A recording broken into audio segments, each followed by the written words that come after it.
តើតើជាមួយនឹងការប្រកួតប្រជែងលីគកំពូលអ៊ីតាលី Serie A កីឡាករ Scott McTominay សុទ្ធពីក្រុមម្នាក់ឯងជួយក្រុម Napoli ឡើងទៅឈរទីកំពូលតារាងវិញបន្ទាប់ពីយកឈ្នះក្រុម Torino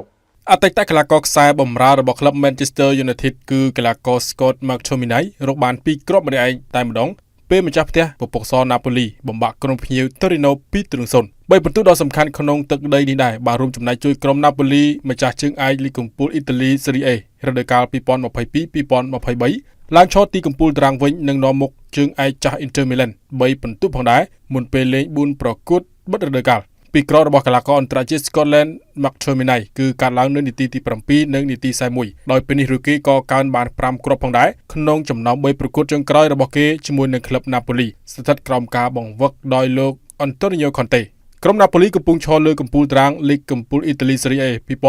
2024-2025 ជាមួយនឹងការមាន74ពិន្ទុក្រោយលេង34ប្រកួតស្របពេលក្រុមឈរលេខ2 Inter Milan បានចាញ់3ប្រកួតចុងក្រោយគ្រប់កម្មវិធីដោយគ្មានគ្រាប់សុទ្ធសោះនិងមាន71ពិន្ទុក្នុងដៃ